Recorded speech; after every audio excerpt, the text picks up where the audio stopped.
तो देश की बहस में हम बात कर रहे हैं महबूबा मुफ्ती के उस बयान पर जिसने उन्होंने कहा है कि आर्यन को इसलिए गिरफ्तार किया गया क्योंकि उनके नाम के आगे खान लगा हुआ है। भारतीय जनता पार्टी जानबूझकर मुसलमानों को टारगेट कर रही है, लेकिन इस सवाल का जवाब किसी के पास नहीं है। जिन 20 लोगों को अरेस्ट किया गया उसमें से 18 हिंदू हैं, तो फिर ये नैरेटिव क्यों? इसी पर बात करने के लिए मेरे साथ बीजेपी से गोपाल कृष्ण अग्रवाल जी हैं, राम कदम है महाराष्ट्र बीजेपी के नेता, मेरे साथ शौकत अली साहब हैं, स्टेट सेक्रेटरी है पीडीपी के, मेरे साथ डॉक्टर सीमा मलिक हैं, स्पोक्स पर्सन है एनसीपी की, मेरे साथ प्रियदर्शनी सिंह है, एक्टर हैं, पारुल खेड़ा है, सोशल एक्टिविस्ट हैं, और राम कदम साहब का मैं इंट्रोड्यूस कर ही चुका हूं। मैं सीधे चलता हूं महेश गौतम, दिल्ली से मेरे एक दर्शक जुड़ गए हैं। महेश, आप भी ये मानते हैं कि आर्यन को इसलिए गिरफ्तार किया गया क्योंकि उनके नाम के आगे खान लगा है?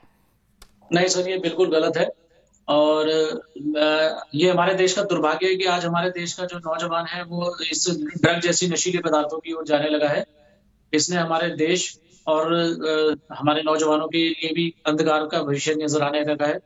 जहां हमारे सरकारी तंत्र आज ईमानदारी से काम कर रहे हैं, वहां कुछ लोग मिलकर के इसे अपना राजनीतिक और धार्मिक मुद्दा बना करके इसको डाइवर्ट करना चाह रहे हैं। ठीक है, यहीं पर रुकते हैं महेश, आपके लिए मेरे पास वक्त इतना ही है। सीधे चलता हूं पारुल, मुझे बताइए, सभी लोगों का यह मानना है कि जानबूझकर इसको राजनीतिक और धार्मिक मुद्दा बनाया जा रहा है। अगर गलती की है तो सजा मिलेगी, और सजा कोर्ट दे रही है भाई, कोई एजेंसी नहीं देगी।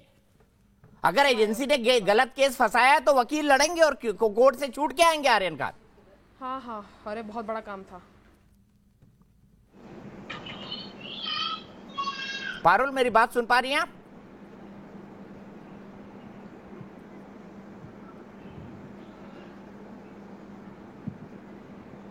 सीमा जी, मैं आपसे जानना चाहता हूं, ये आरोप लगाने की क्या जरूरत है एक सत्ताधारी पार्टी को?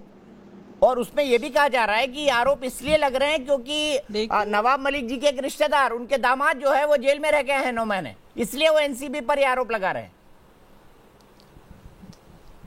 देखिए, ये बिल्कुल बेबुनियाद बातें हैं, और जो भी उन्होंने चीज़ें बताई हैं, अगर उसमें कोई गलत बात हो तो आप बताइए कि नहीं ये फैक्ट्स उन्होंने रॉन्ग फैक्ट्स दिए हैं।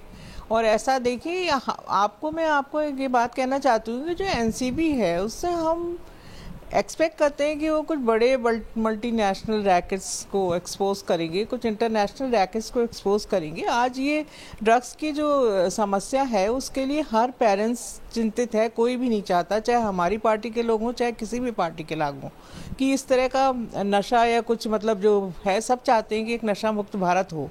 पर इसके लिए देखिए, अगर जो एनसीबी जैसी संस्थाएं हैं उनसे हम ये एक्सपेक्ट करते हैं कि जो लोग इनको ड्रग सप्लाई कर रहे हैं वो अब जो बिग फिशेस हैं उनके लिए कौन काम करेगा सर? ये मैं सीधा राम कदम जी के पास चलता हूं। राम कदम जी, नवाब मलिक जी के आरोप, और अभी एनसीबी से खबर आई है कि समीर वानखेड़े ने एक कंप्लेन लिखाई है पुलिस में कि उन्हें सादे कपड़ों में फॉलो किया जा रहा है, एनसीबी के बाकी अधिकारियों को भी फॉलो किया जा रहा है। तो ये क्या दिखाता है? देखिए दीपक जी, ये पूरी तरह से यह दर्शाता है कि जिन एनसीबी अफसरों का साथ देना चाहिए ड्रग्स के नेक्सस को समाप्त करने के लिए, उसकी जगह पे उन्हीं एनसीबी अफसरों पर महाराष्ट्र की 3 दलों की, दुर्भाग्य से कहना पड़ रहा है, वसूली सरकार टूट पड़ी है। और साथ किसका दे रही है? ड्रग माफिया का साथ दे रही है। क्या कारण है उनका साथ देने का? क्या उनके पास से भी जैसे वाजे 100 करोड़ की वसूली कर रहा था वैसे कोई वसूली महाराष्ट्र सरकार को आ रही है, और वो वसूली बंद न हो जाए इसके लिए एनसीबी अफसरों को टारगेट किया जा रहा है? क्या कारण है? जब एनसीबी अफसर बड़े साहस के साथ कोई कार्रवाई करते हैं, और हमारी यहाँ बहन, उनको बता दूं कि गुनाह होता है, छोटी मछली बड़ी मछली ऐसा गुनाह नहीं होता। 1 ग्राम हो या 1 किलो हो, कोई गुनाह को आप कम ज्यादा नहीं समझ सकते। इसके लिए ये जो महाराष्ट्र सरकार का ड्रग पेडलर्स को शील्ड करने का, उनको बचाने का ये जो तरीका है, ये उन्हें शक के कटघरे में खड़े करता है। क्या उनसे भी इनको हर महीने की वसूली आ रही है? पारुल, मैं सीधे जानना चाहता हूं, सीधे आप सीमा जी क्या कहेंगी इस पर? आप पर गंभीर आरोप लगाए राम कदम जी ने। शील्ड नहीं कर रहा जी। देखिए, कोई भी ड्रग पेडलर्स को शील्ड नहीं कर रहा है। इनफैक्ट हम लोग ये कहते हैं कि जो इतने बड़े बड़े असाइनमेंट्स आए हैं मुद्रा एयरपोर्ट पे एंड 3,000 किलो जिस पे ड्रग्स पकड़ी गई हैं, उन पे क्यों नहीं कोई चीज कार्रवाई होती है ना। उसको तो किसने पकड़ा है? गुजरात में क्या कांग्रेस की सरकार है? नहीं, गुजरात में आया, उसे पकड़ा किसने? उसको आप इतना हाइप करते हो।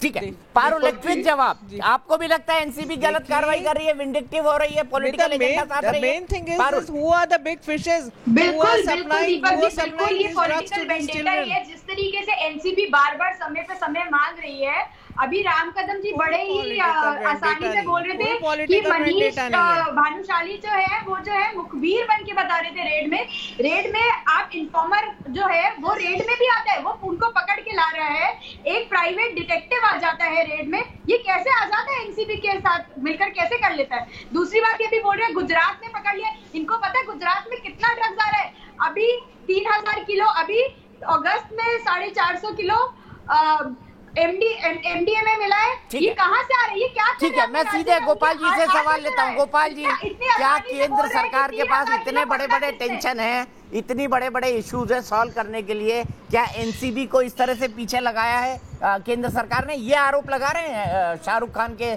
महबूबा मुफ्ती को जो सपोर्ट कर रहे हैं वो लोग। देखिए, पहली बात तो महबूबा मुफ्ती के पास अभी राजनीतिक रूप से कोई स्थान नहीं रह गया। वो अपनी ज़मीन तलाश रही है और उन्होंने ज़िंदगी भर माइनॉरिटी मुस्लिम अपीजमेंट की पॉलिटिक्स की है। कभी कश्मीरी पंडित पे एक शब्द नहीं बोला, जिस तरह से उनके साथ दुर्व्यवहार हुआ, तो उनको तो पूरी तरह से डिस्काउंट करना चाहिए। अब यहाँ पे जो नेशनल ये जो अभी प्रवक्ता बोल रहे थे दूसरे इनके एनसीपी के, तो वो कह रहे थे कि जी ये जो इससे मुखबिर बने हैं उनके बड़े बड़े कॉन्टैक्ट हैं। तो क्या ये शाहरुख खान और ये आर्यन खान कोई छोटे कॉन्टैक्ट वाले लोग हैं क्या? इन लोगों के कॉन्टैक्ट तो दुबई और कहाँ गल्फ कंट्रीज के राजाओं के साथ भी। क्या कर रहे थे मनीष भानुशाली रेड में? क्या कर रहे थे आरपी?